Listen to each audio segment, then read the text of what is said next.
Hai, Assalamualaikum warahmatullahi wabarakatuh. Di siapa yang akan kita bahas malam hari ini?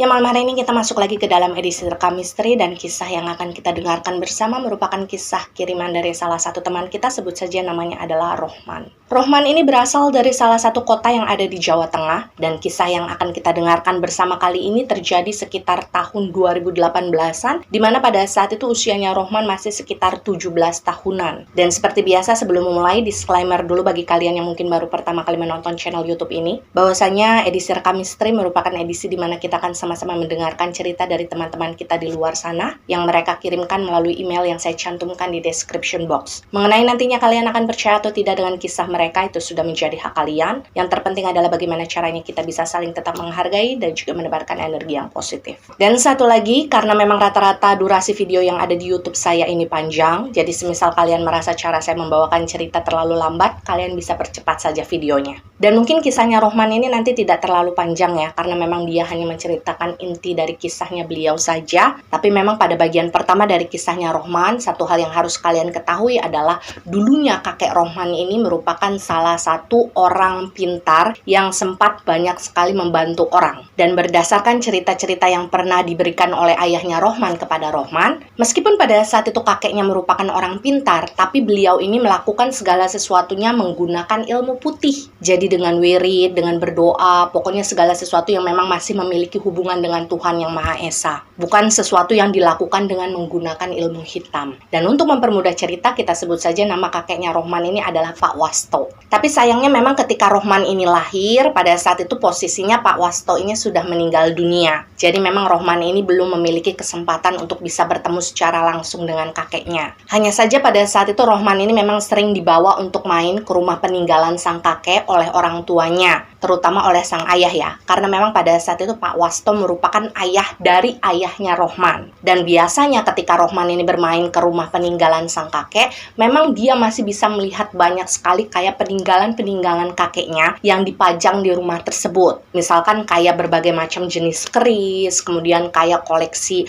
wayang-wayang kulit, kemudian juga ada beberapa pusaka-pusaka yang kemudian disimpan di dalam lemari kaca. Jadi semuanya memang masih terawat dengan baik. Dan memang situasinya kebetulan pada saat itu Rohman merupakan cucu satu-satunya yang ada di dalam keluarga tersebut. Jadi Rohman ini memang tidak memiliki kakak dan juga tidak memiliki adik. Dan meskipun pada saat itu Rohman sendiri sudah mengetahui bagaimana latar belakang sang kakek, dia sendiri merasa bahwa kehidupannya sama sekali tidak pernah terganggu. Apalagi bagi Rohman pada saat itu apa yang dilakukan oleh kakeknya itu sudah menjadi bagian masa lalu dari keluarganya. Dan memang kebetulan tempat di mana kemudian Rohman dan keluarganya ini tinggal, kebanyakan dari para tetangga yang ada di sekitar mereka memang tidak mengetahui tentang masa lalu kakeknya Rohman. Dan sebenarnya Rohman bilang di dalam ceritanya, pada saat itu dia bukan merasa malu ya dengan masa lalu yang pernah dilakukan oleh sang kakek, tapi lebih kepada dia ingin menjaga nama baik dari kakeknya. Karena kita sendiri tidak bisa memungkiri bahwa tidak semua orang bisa melihat secara positif terhadap profesi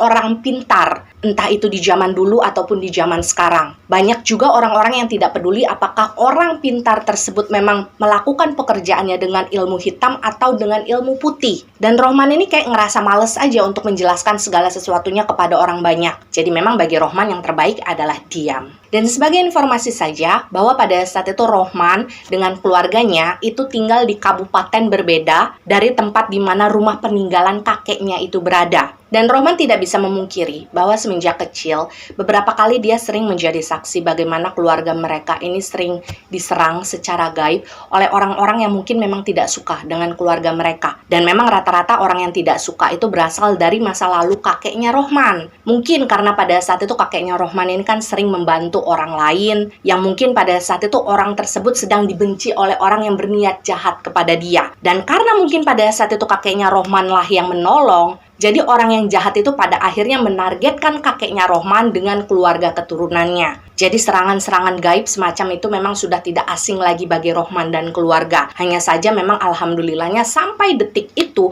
mereka selalu berada di dalam lindungan Tuhan Yang Maha Esa. Dan awalnya tidak pernah terjadi sesuatu yang buruk kepada dirinya Rohman, sampai pada akhirnya waktu itu Rohman sudah menginjak usia sekitar 16 tahunan. Pada saat itulah untuk pertama kalinya Rohman merasakan ada sesuatu yang aneh terjadi pada dirinya. Hal pertama yang pada saat itu sering Rohman rasakan adalah setelah lepas maghrib, dia ini pasti akan merasa bagian telapak kakinya itu kayak tiba-tiba dingin, dan lama-kelamaan rasa dinginnya itu seperti menjalar sampai ke batas pinggangnya dia. Dan awalnya rasa sakitnya itu masih kayak ringan lah gitu, masih bisa ditahan oleh Rohman. Jadi biasanya Rohman ini hanya akan membaringkan badannya saja di atas ranjang sampai menunggu rasa sakit tersebut hilang. Dan memang biasanya setelah beberapa jam, rasa sakit tersebut itu kayak hilang begitu saja. Dan awalnya Rohman juga tidak merasa curiga dengan rasa sakit tersebut. Karena pada saat itu Rohman berpikir bahwa rasa sakit yang dia dapatkan waktu itu berasal dari terlalu padatnya aktivitas yang dia lakukan di sekolah. Karena pada saat itu kan kurang lebih Rohman ini masih sekitar kelas 2 SMA. Dan Rohman menggambarkan rasa sakit yang dia rasakan ketika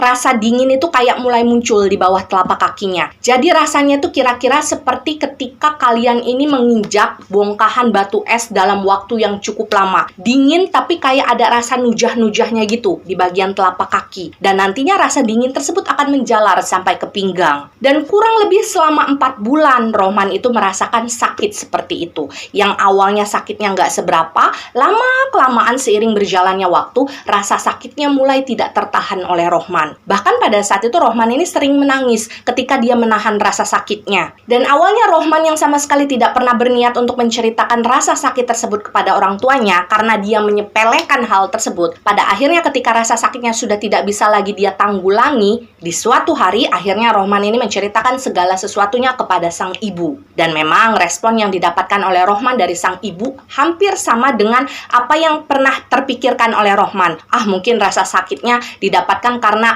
Rohman ini terlalu sibuk kali aktivitasnya di sekolah. Rasa pegel, rasa linu yang mungkin nanti lama-lama akan hilang dengan sendirinya. Tapi ketika kemudian Rohman ini menceritakan rasa sakitnya tersebut kepada sang ayah, nah respon yang berbeda justru ditunjukkan oleh ayahnya kepada Rohman. Pada saat itu ayahnya Rohman ini terlihat cukup concern dengan keadaannya Rohman. Dia sempat memperhatikan kondisi kakinya Rohman, dan pada saat itu ayahnya Rohman sempat bertanya, apakah selama Rohman ini merasakan sakit di kakinya, dia pernah didatangi oleh mimpi-mimpi yang terkesan aneh atau tidak? Dan pada saat itu Rohman menjawab tidak, karena memang pada kenyataannya dia merasa belum pernah memimpikan sesuatu yang dia anggap aneh di dalam tidurnya. Jadi ya sudahlah, pada akhirnya waktu itu sebagai penanganan pertama, Rohman ini dibawa oleh orang tuanya ke rumah sakit. Hanya saja memang ketika sudah sampai di rumah sakit, diagnosa dokter itu juga tidak terlalu jelas. Lagi-lagi mereka ini meyakini bahwa mungkin pada saat itu Rohman ini kayak cuma kecapean doang. Jadi disuruh banyak istirahat. Dan awalnya memang ketika Rohman sudah berobat ke rumah sakit, dia mendapatkan obat-obatan dari sana ya. Dia minum dengan rutin. Memang rasa sakit yang sempat dia rasakan ketika dingin itu naik ke kakinya, itu tidak terlalu sakit lagi seperti semula. Tapi yang perlu digarisbawahi, rasa tersebut tidak bisa hilang. Jadi di dalam seminggu itu minimal 3 kali Rohman mengalami hal tersebut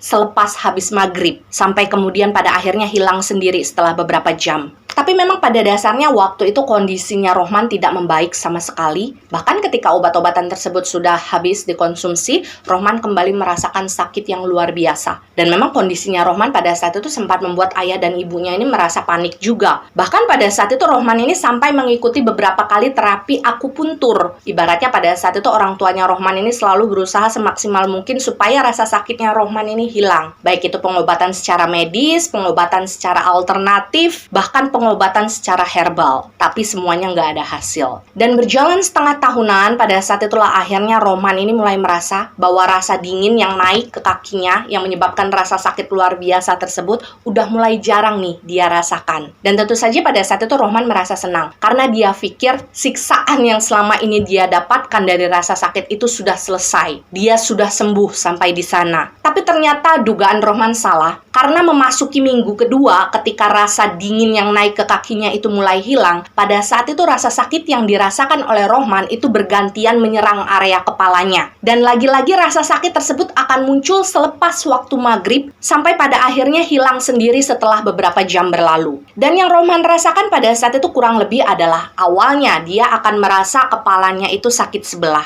Kemudian kan biasanya Rohman akan mengistirahatkan badannya di atas kasur. Nah, nanti lama-kelamaan rasa sakitnya itu kayak muter di kepalanya. Sampai akhirnya dia betul-betul merasakan bahwa seluruh kepalanya itu kayak nyut-nyutan. Dan memang kalau hal tersebut sudah terjadi, ya nggak ada yang bisa dilakukan oleh Rohman selain beristirahat sambil minum obat-obatan warung yang dia dapatkan. Dan kondisi yang dialami oleh Rohman pada saat itu bukanlah sesuatu yang bisa dianggap remeh. Karena ketika Rohman merasakan sakit seperti itu, dia sampai harus cuti sekolah. Karena memang segala aktivitas dia yang ada di sekolah itu benar-benar terganggu oleh kondisinya. Meskipun memang pada saat itu rasa sakitnya selalu datang selepas maghrib, tapi kan kalian bisa bayangkan, berarti ketika malam, Rohman ini nggak bisa tidur sama sekali. Sementara ketika pagi menjelang sampai kemudian siang, pada saat itu Rohman ini ngerasa ngantuk yang luar biasa, dan dia nggak bisa tahan untuk segera memejamkan matanya. Itulah mengapa pada akhirnya pihak sekolah yang berusaha untuk mengerti kondisi kesehatannya Rohman, memutuskan untuk menyuruh Rohman ini kayak, udahlah istirahat aja dulu di rumah,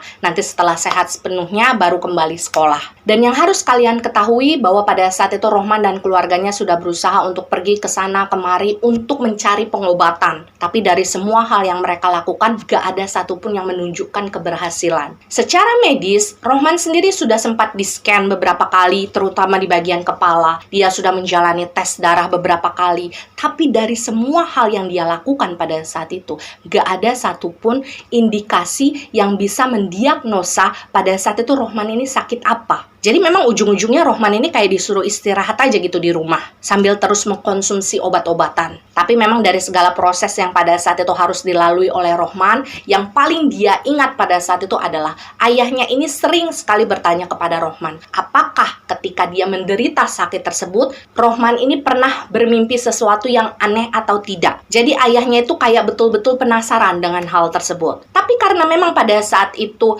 Rohman ini sama sekali tidak pernah merasa didatangi oleh mimpi yang dia anggap aneh, jadi ya lagi dan lagi Rohman ini cuma bisa bilang enggak gitu sama ayahnya. Dan siapa sangka kondisi misterius yang pada saat itu dialami oleh Rohman itu benar-benar berjalan dengan sangat cepat. Jadi yang awalnya dia hanya merasakan rasa dingin di telapak kakinya, kemudian menjalar ke area pinggang, berubah menjadi rasa sakit yang luar biasa, kemudian berpindah lagi sakitnya ke area kepala, di mana setiap kali sakit tersebut kumat, Rohman ini bisa kayak nangis-nangis karena nahan sakitnya. Dan dari semua akumulasi rasa sakit tersebut, pada akhirnya Rohman ini memang jadi kehilangan nafsu makan secara drastis. Bahkan pada saat itu Rohman ini sering sekali muntah darah ketika kondisinya itu melemah.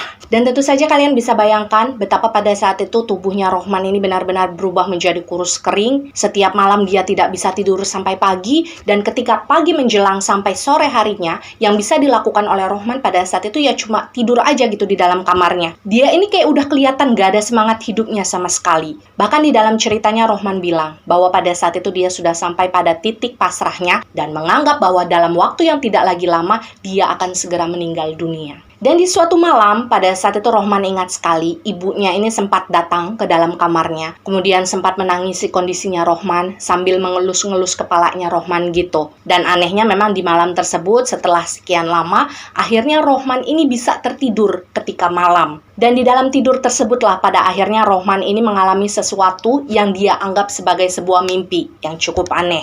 Jadi di dalam mimpi tersebut, Rohman ini seperti terbangun, tapi dia merasa seperti sedang berada di tempat yang sama, yaitu di dalam kamarnya, dan juga dalam posisi yang sama, yaitu sedang berbaring di atas tempat tidurnya. Dan di dalam mimpi tersebut alasan yang membuat Rohman ini pada akhirnya membuka mata adalah karena waktu itu dia seperti mendengar ada suara ketukan yang berasal dari kaca di jendela kamarnya. Dan kurang lebih suaranya itu kayak tok, tok, tok. Jadi kayak seolah di setiap ketukan itu kayak ada jedanya. Dan jedanya itu lumayan beraturan. Dan suara ketukan tersebut sama sekali tidak terkesan kasar, tidak terkesan memaksa. Jadi kayak betul-betul membiarkan Rohman ini kayak menyadari sendiri bahwa suara tersebut muncul dari arah jendela. Dan tentu saja pada saat itulah akhirnya Rohman ini memutuskan untuk bangkit dari tempat tidurnya dan dia berjalan menuju ke tempat di mana sumber suara tersebut dia rasakan ada. Dan memang waktu itu Rohman langsung berjalan menuju ke bagian jendela kamarnya. Dan kalian harus membayangkan situasinya ketika pada saat itu Rohman sedang berdiri di depan jendela kamarnya yang pada saat itu dia buka sebagian gordennya dan pada saat itulah samar-samar dari kejauhan Rohman ini seperti melihat ada sebuah pergerakan dari sebuah sosok yang awalnya belum bisa dia lihat terlalu jelas. Hanya saja dari awal pertama, Rohman ini merasa bahwa sosok tersebut memiliki tinggi badan yang tidak normal. Jadi dia betul-betul tinggi karena pada saat itu Rohman melihat bagian kepala dari sosok tersebut itu menyentuh bagian atas dari pohon besar yang pada saat itu memang adalah beberapa di bagian halaman rumahnya Rohman yang which is berhadapan langsung dengan bagian jendela kamarnya. Tapi memang dari kejauhan yang paling menarik perhatiannya Rohman pada saat itu adalah ketika dia melihat bahwa sosok tersebut memiliki sepasang mata yang seperti menyala di dalam kegelapan. Tapi warnanya tidak merah, melainkan warna kuning agak kayak tembaga. Dan seiring berjalannya waktu setelah beberapa detik kemudian gitulah ya. Nah pada saat itulah Rohman baru menyadari bahwa sepertinya sosok itu sedang melakukan pergerakan seolah-olah pada saat itu sosok tersebut memang ingin melihat ke arahnya Rohman yang sedang berdiri di depan jendela. Dan perlahan tapi pasti Rohman kemudian melihat bahwa sosok tersebut seperti mulai berani untuk maju beberapa langkah. Jadi otomatis pada saat itu Rohman bisa sedikit melihat lebih jelas tentang bagaimana perwujudan dari sosok tersebut. Dan hal pertama yang pada saat itu sempat Rohman lihat adalah bagian kepala dari sosok itu. Karena hal tersebut kan yang paling menonjol ya, kelihatan dari jauh. Pada saat itu Rohman langsung merasa bahwa sosok tersebut pasti bukan manusia. Karena struktur wajahnya itu kok kayak beda dari wajah-wajah manusia kebanyakan. Tapi pada saat itu otaknya Rohman ini kayak nge-freeze. Dia kayak belum bisa mikir bahwa sosok tersebut sebenarnya mirip sama apa ya. Dan beberapa saat kemudian sosok tersebut kembali memberanikan diri untuk menambah langkahnya semakin mendekati jendelanya Rohman. Dan pada saat itulah akhirnya Rohman ini bisa melihat dengan jelas bagian kaki dari sosok tersebut. Dan waktu itu Rohman kagetnya bukan main ketika dia menyadari bahwa sosok yang ada di depan jendela kamarnya, tapi dalam jarak yang masih agak jauh ya waktu itu, ternyata memiliki sepasang kaki yang mirip dengan kaki kambing. Dan ketika dia menyadari hal tersebut, barulah Rohman ini ingat bahwa tadi struktur wajah dari sosok tersebut yang tidak mirip dengan manusia, ternyata memang benar bahwa sosok tersebut memiliki wajah yang mirip dengan kambing. Hanya saja pada saat itu sosok tersebut tidak memiliki tanduk. Kemudian di bagian rambutnya itu seperti rambut manusia yang agak ikal gitu, pendek tapi agak berantakan. Rohman sendiri bilang di dalam ceritanya, sebenarnya sosok tersebut kalau secara struktur muka itu nggak mirip-mirip kambing banget sih. Jadi kayak masih ada manusia-manusianya dikit. Hanya saja memang di bagian hidung dan mulut itu memang betul-betul mirip dengan kambing. Tapi kalau badannya yang tinggi dan besar tersebut memang betul-betul mirip dengan badan manusia. Hanya saja memang ada beberapa bagian dari badannya itu kayak ditumbuhi oleh bulu-bulu halus yang warnanya agak coklat. Tapi satu hal yang harus kalian garis bawahi di sini adalah ketika Rohman ini melihat sosok tersebut muncul di halaman samping rumahnya, pada saat itu situasinya sosok tersebut seperti memperlihatkan gerak-gerik bahwa pada saat itu dia tidak bisa melihat keberadaannya Rohman. Jadi kalian bisa bayangin nggak? Sosok tersebut kayak sekedar celingak-celinguk gitu. Kayak mencari seseorang yang mungkin pada saat itu muncul di area jendela kamarnya Rohman. Jadi dia nggak bisa melihat keberadaannya Rohman. Meskipun pada saat itu Rohman bisa melihat keberadaannya dia. Dan pada saat itulah kemudian Rohman ini seperti bertanya-tanya. Kok pada saat itu sosok tersebut munculnya dalam jarak yang lumayan jauh ya dari depan jendela kamar saya? Karena bagi Rohman pada saat itu agak mustahil saja. Semisal ada seseorang yang mengetuk jendela kamarnya, kemudian dalam waktu sepersekian detik saja sosok tersebut sudah berada dekat di antara pohon-pohon yang waktu itu jaraknya cukup jauh dari jendela kamarnya tersebut. Tapi ketika Rohman ini sedang memikirkan segala sesuatunya, pada saat itulah tiba-tiba saja Rohman ini kayak membuka matanya. Dan pada saat itu Rohman menemukan dirinya masih berbaring di atas tempat tidur. Jadi waktu itu Rohman baru sadar bahwa apa yang dia alami barusan itu adalah sebuah mimpi. Hanya saja memang ketika terbangun,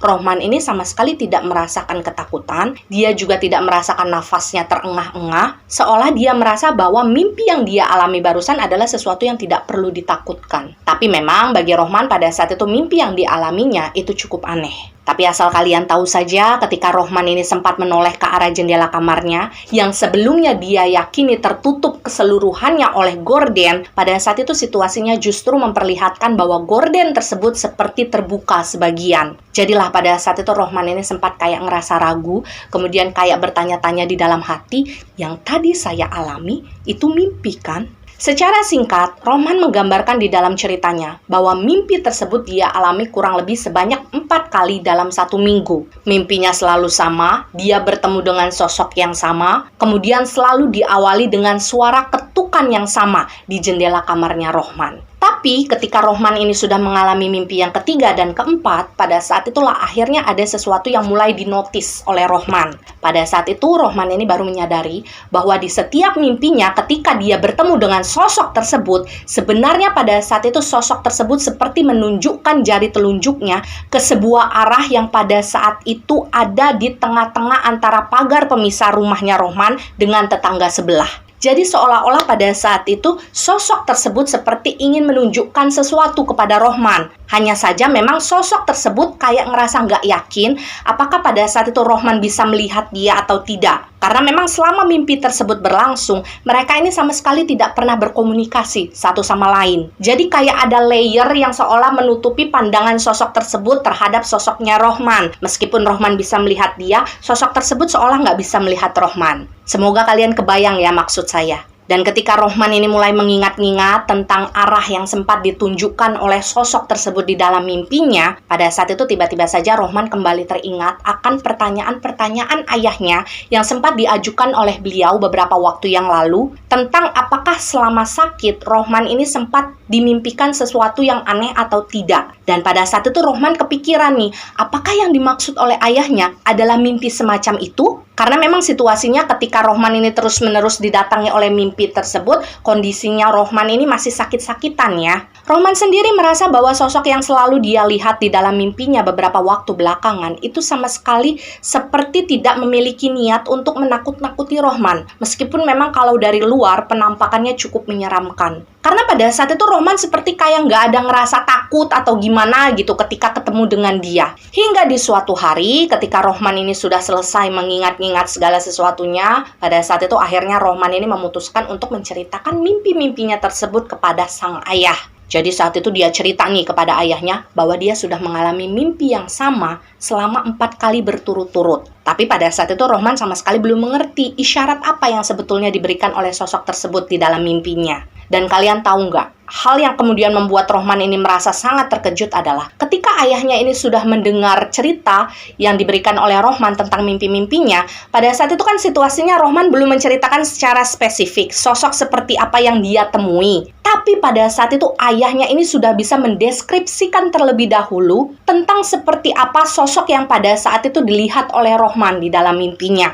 Jadi ayahnya ini kayak betul-betul tahu dari hal terbesar sampai hal terkecil. Dan pada saat itulah Rohman ini kayak bertanya-tanya, kok ayah saya bisa tahu ya? Apa jangan-jangan ayah saya juga pernah mimpi ditemui oleh sosok tersebut? Hanya saja memang pada saat itu kesannya situasi yang tercipta, Rohman ini kayak belum memiliki kesempatan untuk mempertanyakan tentang hal tersebut secara langsung kepada ayahnya. Karena waktu itu ayahnya udah kayak keburu kelihatan panik duluan lah untuk menghadapi situasi yang ada. Dan dengan agak khawatir, pada saat itu ayahnya Rohman sempat bertanya, apakah ketika datang ke dalam mimpinya Rohman, pada saat itu sosok tersebut sempat memberikan sebuah isyarat atau tidak? Sempat memberikan sebuah pertanda atau tidak? Dan pada saat itulah akhirnya Rohman ini menjawab, iya, sepertinya memang belakangan baru disadari oleh Rohman ketika sosok tersebut muncul di dalam mimpinya, dia selalu menunjukkan ke arah yang sama, yaitu titik yang ada di halaman samping yang letaknya ada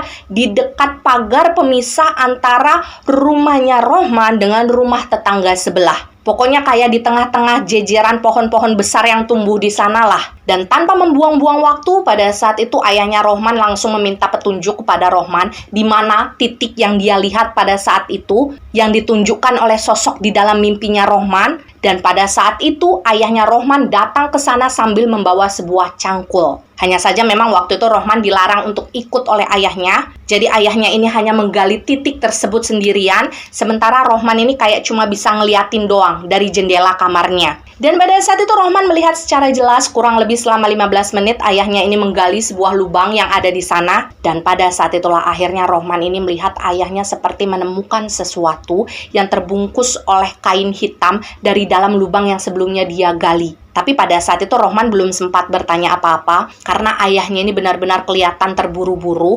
Beliau ini sempat masuk ke rumah sebentar dan bicara beberapa saat dengan ibunya Rohman. Dan pada saat itu Rohman sama sekali belum memiliki kesempatan untuk bertanya lebih dalam. Dan kalian tahu, setelah beberapa saat ayahnya Rohman ini ngobrol serius dengan ibunya Rohman di ruangan depan, pada saat itulah akhirnya sang ayah kemudian pergi dari rumah tersebut dengan menggunakan mobil tanpa terlebih dahulu bilang apapun kepada Rohman. Jadi beliau ini kayak betul-betul nggak punya waktu untuk menjelaskan segala sesuatunya. Dan menjelang sore hari, kurang lebih sekitar jam 4, pada saat itu akhirnya ibunya Rohman ini masuk ke dalam kamarnya Rohman untuk memberikan segelas teh hangat. Dan pada saat itulah akhirnya Rohman ini merasa bahwa itu merupakan kesempatan dia untuk bisa mempertanyakan segala sesuatunya yang mungkin tadi sempat dijelaskan oleh ayahnya kepada ibunya Rohman. Jadi pada saat itu akhirnya Rohman ini bertanya kan kepada ibunya, tadi yang ditemuin Bapak di halaman samping apa Bu? Terus Bapak kemana? Kok Bapak kelihatan terburu-buru? Dan memang pada saat itu akhirnya ibunya Rohman ini sempat menjelaskan lumayan detail tentang apa yang terjadi sebelumnya. Jadi sambil berusaha untuk membantu Rohman ini berganti kaos yang sedang dia pakai,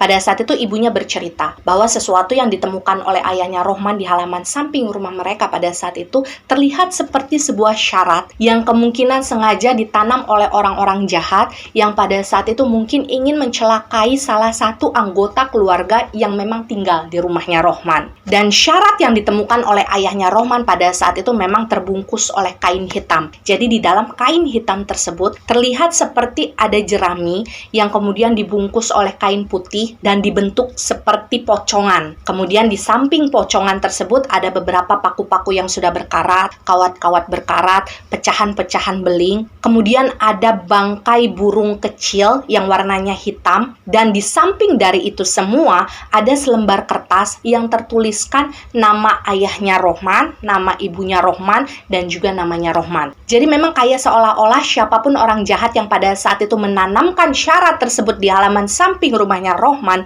itu pengen menyerang secara random saja. Jadi siapapun yang nantinya terkena di antara 3 nama yang tertulis di kertas tersebut itu bukan menjadi masalah. Jadi mungkin yang terpenting bagi orang jahat tersebut adalah salah satu dari anggota keluarganya Rohman itu bisa ada yang tiada karena ilmu yang dia kirimkan. Dan memang kebetulan pada saat itu yang terkena serangan tersebut adalah Rohman. Mungkin karena pada saat itu memang situasinya Rohman ini jarang beribadah. Kemudian secara fisik dan mental dia juga kayak lagi capek kan karena lagi sibuk-sibuknya beraktivitas di sekolah. Jadi mungkin lebih gampang bagi ilmu yang dikirimkan tersebut untuk menyerang Rohman ketimbang kedua orang tuanya. Lalu yang menjadi pertanyaan terbesar adalah siapa orang jahat yang sudah menanamkan syarat dari ilmu hitam tersebut di halaman samping rumahnya Rohman? Karena kalau secara logika otomatis orang tersebut pasti pernah masuk ke area rumahnya Rohman karena dia bisa sampai ke halaman samping dan sempat menguburkan syarat tersebut di sana. Nah, inilah fakta yang sebenarnya sedang berusaha dicari tahu oleh ayahnya Rohman. Jadi memang pada saat itu mereka ini kayak nggak mau terburu-buru untuk menuduh salah satu dari tetangga mereka. Dan ibunya Rohman kemudian menjelaskan bahwa setelah menemukan syarat tersebut, ayahnya Rohman ini kemudian memutuskan untuk pergi ke rumah peninggalan kakeknya Rohman. Karena ternyata memang selama ini di rumah peninggalan kakeknya Rohman pada saat itu kan masih ada sebuah ruangan yang dulunya sering dijadikan tempat meditasi oleh kakeknya Rohman, yaitu Pak Wasto. Dan memang segala sesuatu sesuatunya masih terjaga di dalamnya, termasuk energi-energi yang melingkupi di sana. Dan ternyata Rohman juga baru tahu bahwa pada saat itu ayahnya Rohman ini kayak menuruni gitu sedikit banyaknya kemampuan yang dimiliki oleh Pak Wasto. Hanya saja memang selama ini ayahnya Rohman ini nggak pernah mau menunjukkan hal tersebut, tidak pernah mau mengkomersilkan hal tersebut, karena dia ini cuma kepengen memiliki ilmu-ilmu tersebut untuk melindungi keluarganya dari serangan-serangan gaib yang selama ini sering datang menyerang keluarga mereka. Jadilah hal yang kemudian dilakukan oleh ayahnya Rohman di rumah peninggalan sang kakek adalah untuk membalas siapapun orang yang pada saat itu sudah mengirimkan ilmu jahat tersebut kepada Rohman. Jadi satu hal yang harus kalian pahami ya guys, mungkin ada beberapa di antara kalian yang belum tahu. Ketika kita ini mengirimkan sebuah ilmu jahat kepada orang lain, mungkin berupa santet atau teluh. Ketika ilmu tersebut tidak berhasil menembus orang yang kita serang, maka ilmu tersebut akan balik ke kita. Itu adalah sesuatu yang mutlak yang tidak bisa dihindarkan. Dan hal tersebutlah yang ingin dilakukan oleh ayahnya Rohman waktu itu. Dia berusaha untuk melindungi anaknya, dan memang satu-satunya cara untuk bisa melindungi anaknya pada saat itu adalah dengan mengembalikan ilmu yang pada saat itu dikirimkan kepada Rohman. Jadi otomatis nanti siapapun orang yang sudah mengirimkan ilmu jahat tersebut akan terkena getahnya sendiri. Dia yang akan celaka. Jadi yang perlu kalian pahami, pada saat itu ayahnya Rohman bukan sama sekali berniat ingin balas dendam ya. Jadi kayak hanya ingin membalikkan saja serangan jahat tersebut kepada pengirimnya. Dan sekitar jam 11 malam di hari tersebut, pada akhirnya ayah Rohman ini pulang ke rumah. Dan ketika sudah sampai di rumah, pada saat itu ayahnya Rohman sempat memeluk Rohman beberapa saat. Dan dengan suaranya yang pelan, pada saat itu ayahnya Rohman ini sempat kayak minta maaf ya kepada Rohman. Karena pada akhirnya Rohman ini harus merasakan hal seperti itu setelah sekian lama. Dan ayahnya Rohman sudah bertekad di dalam hati bahwa dia akan melindungi Rohman, dia akan berusaha untuk bisa menyembuhkan Rohman. Dan pada saat itu beliau juga menjelaskan kepada Rohman bahwa tadi beliau ini sempat mengirim balik serangan gaib yang sebelumnya ditujukan kepada Rohman. Jadi nanti kemungkinan di keesokan harinya nih, mereka akan mendapatkan kabar dengan sendirinya tentang siapa orang yang mungkin saja celaka di malam hari tersebut atau di keesokan paginya akibat ilmu yang dibalikkan kepada dia. Jadi ibaratnya nanti mereka ini akan tahu dengan sendirinya siapa orang jahat tersebut. Dan dengan suara bergetar pada saat itu ayahnya Rohman bilang kepada Rohman bahwa di malam hari tersebut pertarungan secara gaib di atas langit malam itu akan terjadi. Karena sudah bisa dipastikan bahwa orang jahat yang sebelumnya sudah mengirimkan serangan gaib kepada Rohman itu tidak akan tinggal diam begitu saja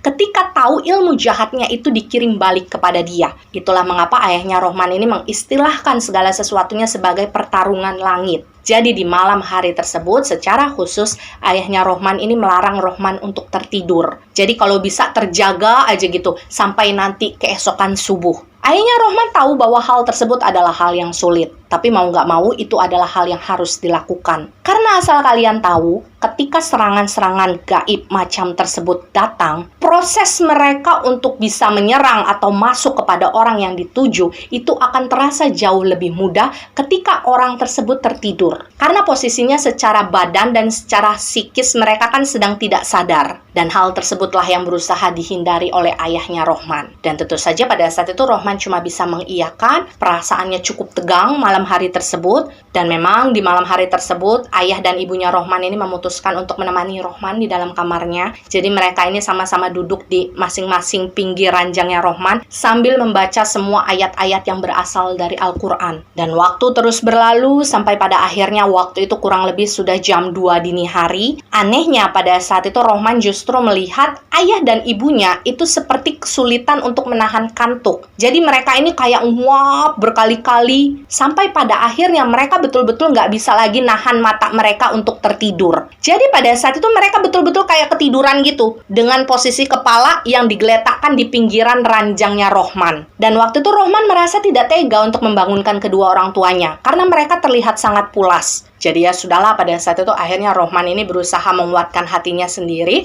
untuk tetap terjaga meskipun pada saat itu posisinya dia cuma sendirian. Tapi kalian tentu bisa membayangkan gimana suasana yang kemudian dirasakan oleh Rohman ketika dia nggak bisa ngapa-ngapain, ketika nggak ada sesuatu yang bisa dia lihat, nggak bisa dia tonton, sedangkan pada saat itu kedua orang tuanya sudah betul-betul tertidur pulas di sebelahnya dia. Otomatis lama-kelamaan Rohman ini juga ngerasa ngantuk kan. Jadi dia tuh sempat kayak udah lenggut, meskipun dia berusaha untuk menahan supaya dia nggak tidur. Dan disinilah sesuatu yang aneh kemudian kembali terjadi. Ketika Rohman ini sudah hampir banget memejamkan matanya, pada saat itu suara 3 ketukan yang sebelumnya selalu dia dengar di dalam mimpinya, itu kembali bisa Rohman dengarkan. Dan tipe suara ketukannya itu sama, jadi ada jedanya, dan jedanya itu sangat beraturan. Hanya saja pada saat mendengar suara tersebut, Rohman ini sempat diem di atas ranjangnya. Dia kayak ngerasa takut untuk menghampiri sumber suara tadi. Karena pada saat itu Rohman menyadari bahwa suara tersebut dia dengar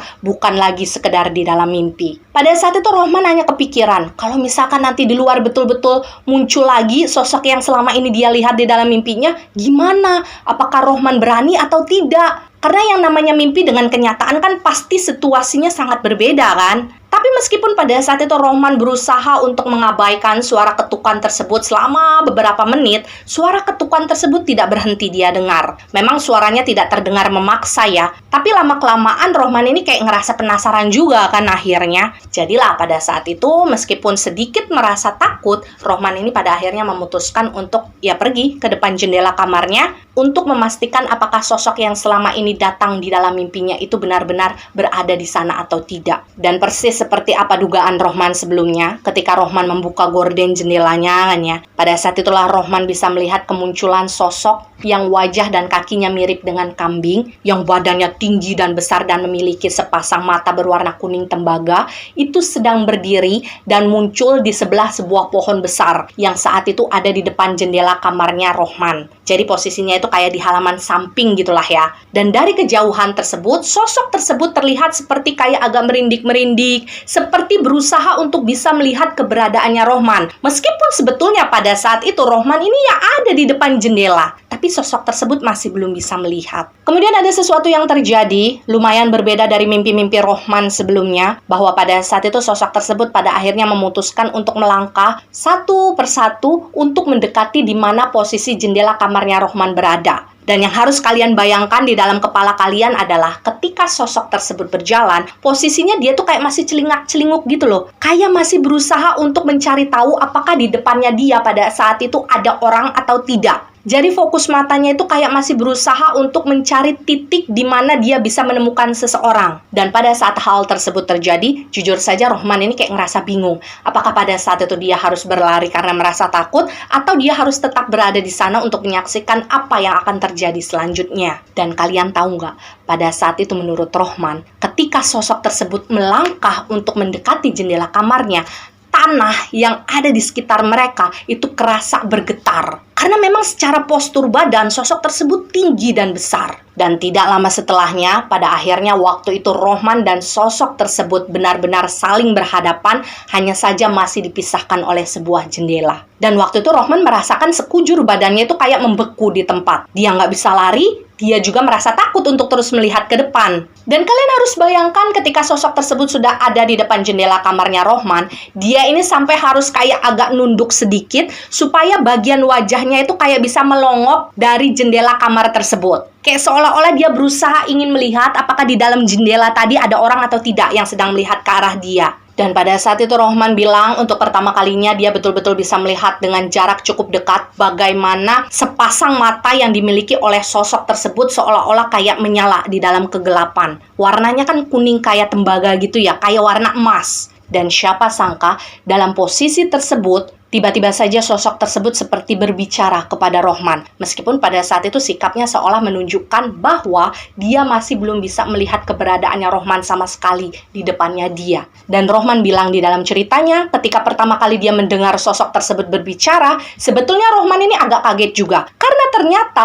suara yang dimunculkan oleh sosok tersebut itu pelan. Karena kan kalau dalam bayangannya Rohman, sosok menyeramkan seperti itu pasti memiliki suara yang menggelegar dan keras. Dan kurang Kurang lebihnya pada saat itu sosok tersebut bilang gini, "Rohman, kamu bisa melihat saya atau tidak?" Dan pada saat itu Rohman betul-betul merasa terkejut. Saking terkejutnya, dia sampai mundur 2 langkah dari depan jendelanya sambil menutup mulutnya gitu dengan kedua tangan. Karena pada saat itu Rohman bingung, apakah dia harus menjawab panggilan tersebut atau justru dia harus mengabaikannya. Dan ketika situasinya pada saat itu Rohman masih memutuskan untuk diam, pada akhirnya sosok tersebut kembali bicara. "Namaku Mendopang Jogo, saya abdi kakekmu, dan saya bertugas untuk melindungi kamu dan keluargamu.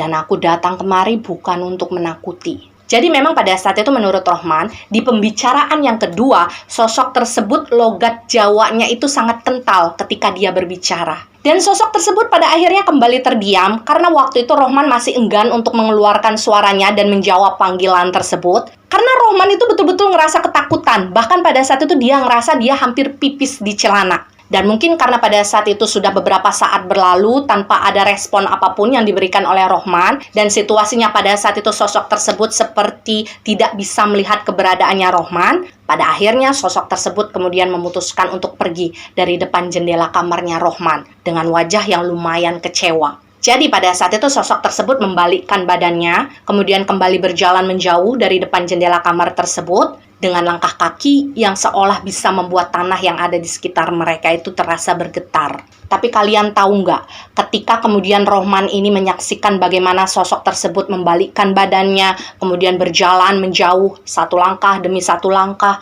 pada saat itulah akhirnya Rohman ini seperti melihat ada banyak sekali benda-benda tajam yang seperti menancap di bagian punggung dari sosok tersebut. Jadi kayak ada tusukan-tusukan kawat berkarat, ada kayak pecahan-pecahan beling, ada kayak pisau-pisau kecil gitu, ada kayak silet-silet. Pokoknya kayak benda-benda tajam yang ukurannya kecil dan juga sudah berkarat. Itu kayak nempel semua di bagian punggung dari sosok tersebut dari atas sampai bawah. Dan tentu saja benda-benda yang menancap di punggung dari sosok tersebut pada akhirnya kayak menyebabkan luka-luka yang cukup parah, bahkan beberapa di antaranya sampai mengeluarkan darah. Dan gak tahu kenapa setelah Rohman melihat hal tersebut, tiba-tiba saja Rohman ini kayak ngerasa kasihan dengan sosok tadi. Meskipun sebenarnya sosok tersebut juga sama sekali gak kelihatan kesakitan dengan luka-luka yang dia dapatkan di punggungnya. Dan karena rasa kasihan tersebutlah, pada akhirnya secara spontan, Rohman ini memutuskan untuk menjawab panggilan dari sosok tadi. Meskipun sosok tersebut terlihat sudah mulai menjauh. Kurang lebihnya pada saat itu Rohman bilang begini, "Yo, aku bisa mendengar dan melihat wujudmu." Dan setelah Rohman selesai bicara, pada saat itu sosok tersebut tiba-tiba saja berhenti. Kemudian dia membalikkan badannya menghadap ke arah jendela kamarnya Rohman. Dan anehnya, pada saat itulah akhirnya sosok tersebut seperti mulai menunjukkan gerak-gerik bahwa dia mulai bisa melihat keberadaannya Rohman di dalam jendela kamar tersebut. Jadi titik fokus matanya itu udah ketemu dengan sosoknya Rohman. Dan pada saat itulah akhirnya sosok tersebut kembali melangkah untuk mendekati jendela kamarnya Rohman. Kemudian agak membungkukkan badannya supaya kepalanya itu bisa kayak face to face gitu loh dengan Rohman melalui jendela tersebut. Dan Rohman bilang ketika dia sempat bertatapan wajah gitulah ya dengan sosok itu selama beberapa saat, meskipun sosok tersebut sama sekali tidak tersenyum kepada Rohman, tapi nggak tahu kenapa Rohman ini hatinya kayak berbicara bahwa sosok tersebut tidak jahat. Dia tidak hadir di sana untuk mencelakai Rohman. Dan untuk kedua kalinya, pada akhirnya sosok tersebut kembali memperkenalkan dirinya kepada Rohman. "Aku Mendopang Jogo, abdi kakekmu." Dan setelah mengucapkan hal itu, sosok tersebut seperti menundukkan kepalanya sebentar, seperti kayak tanda hormat gitulah ya. Barulah kemudian sosok tersebut kembali bicara. "Sing slamet sing dowo umur ya nang, kakekmu sudah menugaskan aku untuk melindungi kamu dan keluargamu dari orang-orang yang jahat." Dan pada saat itu tidak ada kalimat lain yang bisa diucapkan oleh Rohman kecuali, "Yo, kesuwun yo mbah." Dan tidak lama kemudian sosok tersebut kembali bicara, "Ojo wedi karo aku."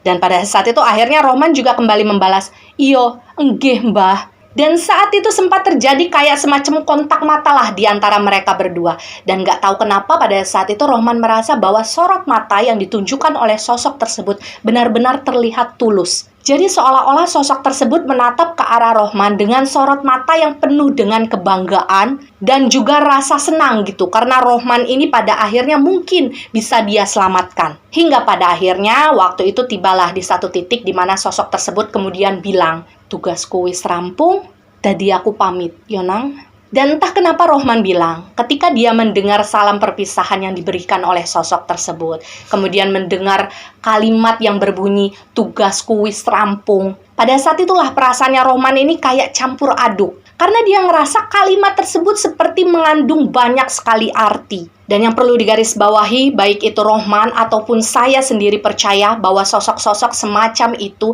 memang ada yang ditugaskan untuk menjadi pelindung lah katakannya dari sebuah keluarga dari serangan-serangan gaib yang tidak terlihat. Tentu saja atas izin Gusti Allah Subhanahu wa Ta'ala. Jadi ibaratnya sosok-sosok seperti itu hanyalah sebagai perantara. Karena sejatinya yang maha pelindung, yang maha kuasa adalah Gusti Allah Subhanahu wa Ta'ala. Tidak ada yang lain. Jadi saya harap tidak ada perbincangan pro dan kontra atas cerita ini nantinya ke depannya. Dan Rohman bilang ketika pada akhirnya dia kembali melihat sosok tersebut membalikkan badannya, kemudian berjalan menjauh dari jendela kamarnya Rohman. Pada saat itu kan secara otomatis Rohman kembali bisa melihat banyaknya luka-luka yang ada di punggung dari sosok tersebut akibat benda-benda asing yang menancap di punggungnya. Dan pada saat itulah akhirnya Rohman ini kayak kepikiran, apakah semua benda-benda yang menancap di belakang punggung dari sosok tersebut yang menyebabkan luka yang lumayan parah, itu seharusnya menjadi serangan-serangan yang datang kepada Rohman dan keluarganya. Tapi karena memang pada dasarnya keberadaan sosok tersebut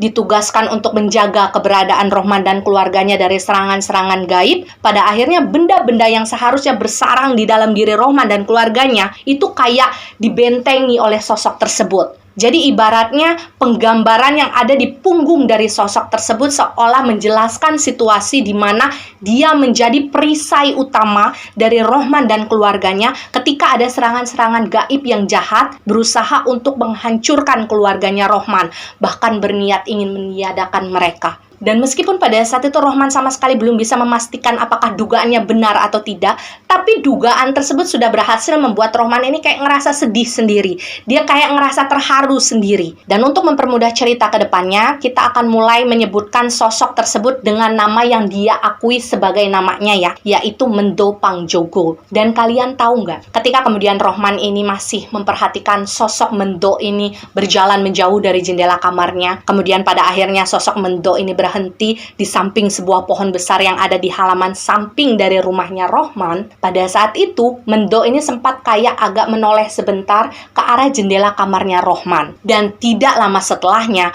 pada saat itu Rohman melihat bahwa dari balik batang pohon yang menjadi tempat perhentian dari Mendo tadi, itu muncul satu sosok yang wujudnya sama persis dengan Mendo Pangjogo, hanya saja dalam versi yang lebih kecil, dan sosok itu nampak kayak berusaha menggandeng tangannya Mendo. Jadi kayak seolah-olah ingin mengajak Mendo itu pergi sama dia. Dan gak tahu kenapa pada saat itu Rohman merasa yakin bahwa sosok kecil yang mirip dengan Mendo tadi itu adalah anaknya Mendo. Karena pada saat itu interaksi yang terjadi di antara mereka berdua itu betul-betul kelihatan dekat, kayak akrab banget. Dan barulah ketika tangannya Mendo ini sudah digandeng oleh sosok yang lebih kecil darinya itu, Mendo ini kemudian terlihat menghilang dari balik pepohonan tersebut. Dan asal kalian tahu, semua hal yang disaksikan oleh Rohman pada saat itu berhasil membuat Rohman ini nangis sesenggukan. Karena perasaannya campur aduk aja gitu. Meskipun segala sesuatunya mungkin sulit diterima secara logika oleh orang-orang kebanyakan, tapi pada saat itu Rohman hanya merasa bahwa meskipun sudah tidak ada, bahkan kakeknya ini masih bisa memikirkan keselamatan anak cucu keturunannya. Dan hal tersebut membuat Rohman ini merasa terharu. Apalagi posisinya kan pada saat itu Rohman sama sekali belum pernah punya kesempatan untuk bisa bertemu secara langsung dengan kakeknya. Dan memang posisi ketika Rohman ini menangis sesenggukan, pada saat itu dia sedang meringkuk gitu di bagian bawah dari jendela kamarnya. Jadi dia sempat tidak melihat bagaimana suasana langit yang ada di luar sana. Dan tidak lama setelahnya,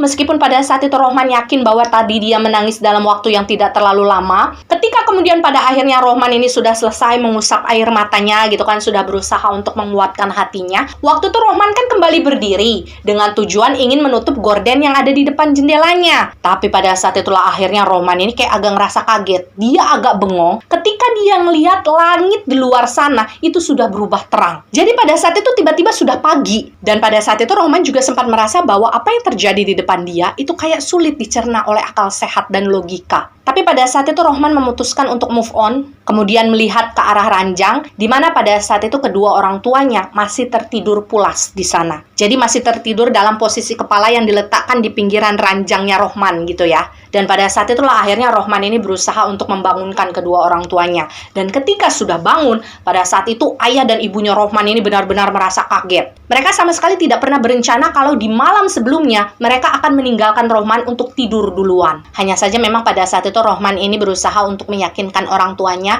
bahwa dia baik-baik saja. Dan kalian tahu nggak? Sekitar jam 8 pagi, ketika situasinya pada saat itu Rohman sudah selesai mandi, sudah berganti pakaian, orang tuanya juga sudah rapih lah gitu ya berada di rumah. Pada saat itu tiba-tiba saja ada salah seorang tetangga mereka yang datang ke rumah mereka untuk memberikan sebuah informasi duka. Pada saat itu tetangga tersebut menyampaikan kepada keluarganya Rohman bahwa tetangga rumahnya Rohman persis di sebelah itu meninggal dunia secara mendadak tadi subuh. Sebenarnya tidak terlalu dijelaskan juga kenapa beliau ini meninggal, tapi sepintas memang orang-orang lebih percaya bahwa orang tersebut meninggal karena serangan jantung, karena memang sangat mendadak. Dan untuk mempermudah cerita, kita sebut saja tetangga sebelah rumahnya Rohman yang pada saat itu meninggal, namanya adalah Pak Sabil.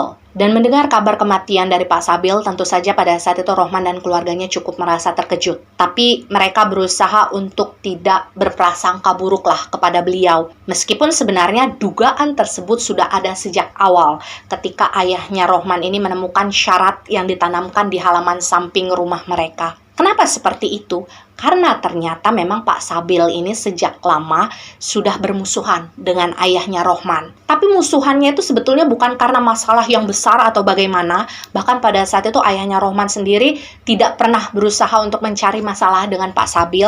Hanya saja memang sepertinya Pak Sabil ini adalah tipe-tipe orang yang lumayan baperan. Jadi dia menganggap masalah-masalah kecil yang tercipta di antara sesama tetangga itu menjadi sesuatu yang harus dibesar-besarkan. Dan memang Rohman sendiri sempat menjadi saksi bagaimana dulu awalnya ketika Pak Sabil ini membenci ayahnya Rohman itu dikarenakan karena beberapa tahun yang lalu Pak Sabil ini sempat kalah pemilihan ketua RW di daerah tempat di mana mereka ini tinggal. Dan kebetulan memang yang akhirnya terpilih menjadi ketua RW di sana adalah ayahnya Rohman. Dan ternyata hal tersebut tidak disukai oleh Pak Sabil.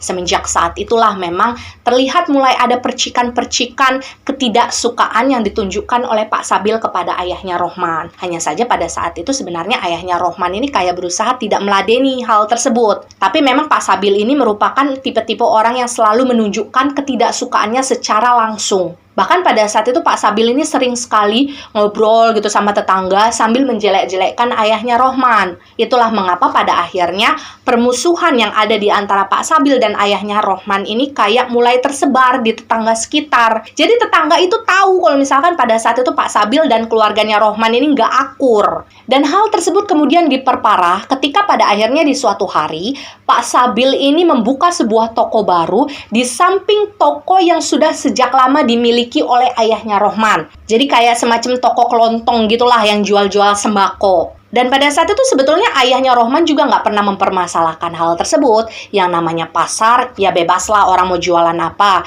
Yang namanya rezeki kan pasti nggak akan tertukar. Hanya saja karena memang pada saat itu toko ayahnya Rohman ini kan berdiri lebih lama daripada tokonya Pak Sabil, otomatis toko dari ayahnya Rohman ini kan sudah punya langganan yang cukup banyak kan, yang pada akhirnya sering beli di toko kelontong dari ayahnya Rohman ketimbang beli di tokonya Pak Sabil.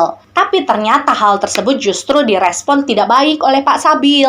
Dia kayak ngerasa agak iri gitu loh. Kenapa toko ayahnya Rohman ini kok lebih laris ketimbang tokonya dia? Padahal pada saat itu Pak Sabil merasa tokonya ini jauh lebih bagus, lebih lengkap. Hingga pada suatu hari waktu itu menurut ayahnya Rohman ya, ketika ayahnya Rohman ini lagi melayani pembeli di depan warung kelontongnya, tiba-tiba saja pada saat itu ada Pak Sabil yang sedang lewat di depan toko tersebut, itu kayak sengaja ngeludah di bagian depan dari toko kelontong ayahnya Rohman. Dan karena pada saat itu ayahnya Rohman ini kayak nggak mau ada masalah gitu kan, apalagi waktu itu posisinya masih banyak pembeli, jadi ya sudahlah pada saat itu akhirnya ayahnya Rohman ini kembali berusaha untuk tidak meladeni tingkahnya Pak Sabil. Bahkan mungkin saking bencinya Pak Sabil kepada keluarganya Rohman pada saat itu, dia sendirilah kemudian yang berinisiatif untuk membangun sebuah pagar kayu yang tinggi yang pada akhirnya memisahkan antara bangunan rumahnya dia dengan bangunan rumah rumah keluarganya Rohman. Padahal sebelumnya rumah mereka ini cuma kayak dipisahkan oleh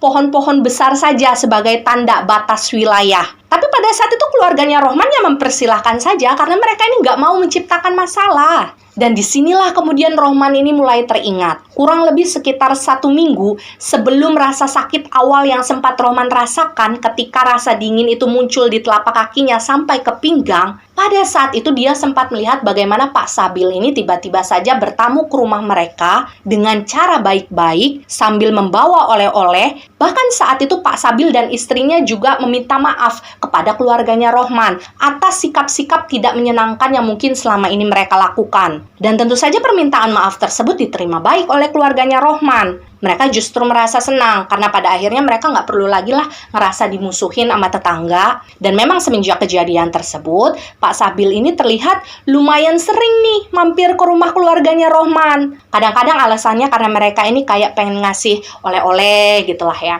Kadang-kadang alasannya Pak Sabil ini kayak pengen minjem alat-alat perkakas tukang gitu kepada ayahnya Rohman. Bahkan beberapa kali Pak Sabil ini kayak sengaja meminjam selang yang panjang gitu, yang memang pada saat itu letaknya ada di bagian halaman samping dari rumahnya Rohman, dekat dengan jendela kamarnya Rohman. Jadi sumber airnya ada di sana. Dan dalam beberapa kesempatan, Rohman ini sempat melihat bagaimana Pak Sabil itu kayak menguraikan selang tadi supaya nanti akhirnya masuk ke antara pagar yang menjadi pemisah rumah mereka berdua. Karena memang pada saat itu tujuan Pak Sabil adalah meminta aliran air dari keluarganya Rohman. Tapi memang dalam beberapa kesempatan tersebut, Rohman ini seperti pernah lah gitu melihat Pak Sabil itu kayak celingak-celinguk gitu, kayak ngelihat ke sana kemari, seolah ingin memastikan bahwa pada saat itu di sekitarnya tidak ada orang. Tapi karena memang pada saat itu Rohman tidak merasa curiga sama sekali kan kepada Pak Sabil, gimana pun Pak Sabil adalah tetangga sendiri, apalagi pada saat itu situasinya dia dan ayahnya sudah baikan. Jadilah pada saat itu Rohman ini sama sekali tidak merasa curiga dan tidak memperhatikan lebih jauh lagi. Jadi ketika Rohman ini sempat melihat Pak Sabil kayak celingak-celinguk gitu di halaman samping rumahnya, ya Rohman ini kayak sambil lalu aja gitu, dia langsung melanjutkan aktivitasnya yang lain. Jadi sampai saat ini Rohman sendiri sebenarnya juga tidak memiliki bukti yang konkret apakah orang yang sudah menanamkan syarat di halaman samping rumahnya itu Pak Sabil atau bukan. Karena memang segala sesuatu yang berhubungan dengan serangan-serangan gaib seperti itu kan tidak pernah bisa dibuktikan secara nyata. Dan terlepas dari apakah pada saat itu serangan gaib yang ditujukan kepada keluarganya Rohman itu dikirim oleh Pak Sabil atau bukan, tapi ketika keluarganya Rohman ini mendengar kabar kematian Pak Sabil yang mendadak, pada saat itu ayahnya Rohman ini sempat bilang kepada Rohman untuk bisa memaafkan segala kesalahan yang mungkin pernah dilakukan oleh Pak Sabil. Biarkanlah segala sesuatu yang menjadi hal buruk, yang menjadi hal jahat, yang pernah dilakukan oleh Pak Sabil kepada keluarga mereka,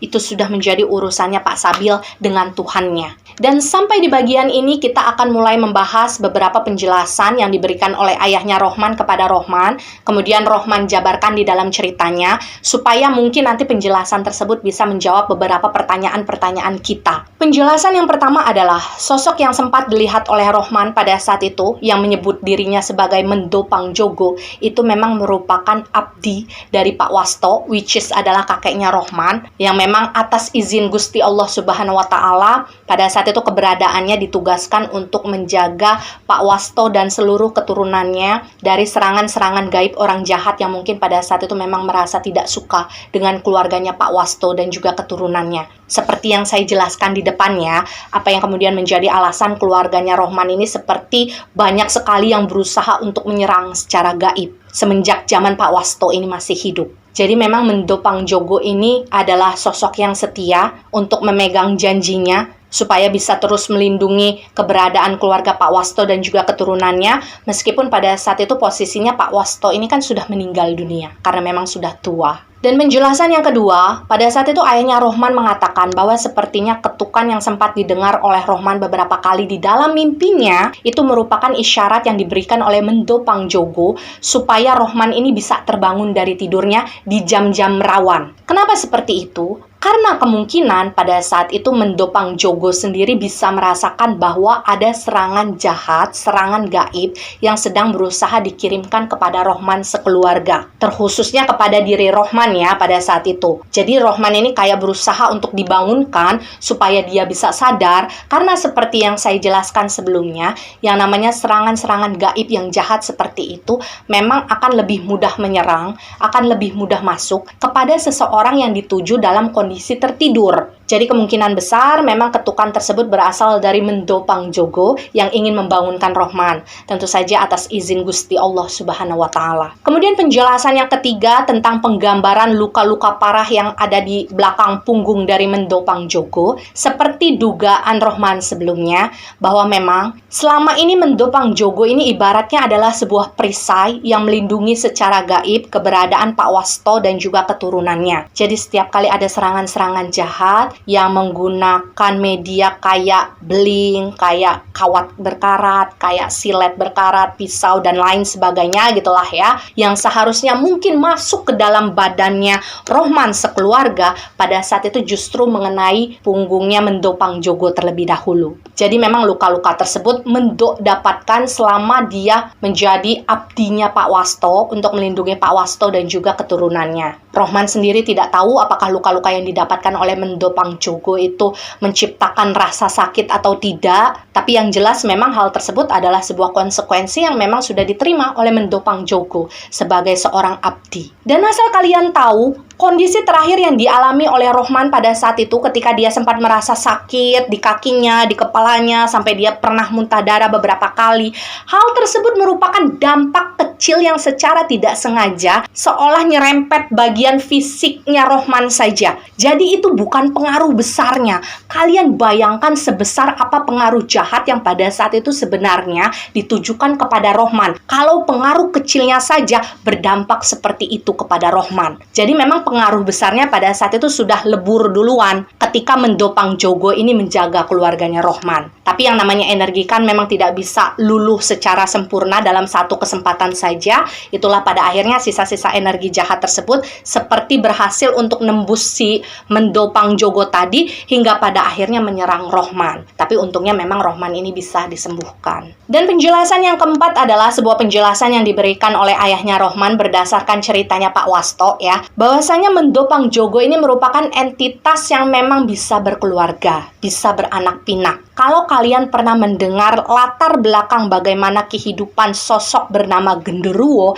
nah kurang lebih kayak gitulah kehidupan yang dijalani oleh Mendopang Jogo. Jadi beliau ini kayak semacam siluman tapi yang sudah bisa ditundukkan, dan keberadaannya ini memang bisa berkeluarga, bisa beranak pinak. Dia punya anak, dia punya istri. Mungkin ini akan terdengar lucu bagi kalian yang nggak percaya, tapi inilah kenyataan yang ada di balik dari dimensi kita, guys. Saya harap kalian semua bisa menghargai fakta-fakta semacam ini, meskipun mungkin bagi beberapa di antara kalian akan sulit dicerna oleh logika. Dan ternyata sosok Mendopang Jogo ini merupakan entitas yang asalnya dari sebuah hutan yang ada di sebuah gunung, di mana pada saat itu di gunung tersebut Pak Wasto ini sempat melakukan kayak semacam tirakat. Jadi di sanalah untuk pertama kalinya Pak Wasto ini bertemu dengan Mendopang Jogo, dan karena satu dan lain hal yang tidak bisa dijelaskan secara gamblang, pada akhirnya memang waktu itu Mendopang Jogo ini memutuskan untuk menjadi abdi dari Pak Wasto dan juga keturunannya. Jadi wallahu alam bisawab ya guys. Terkadang memang segala sesuatu yang tersembunyi dari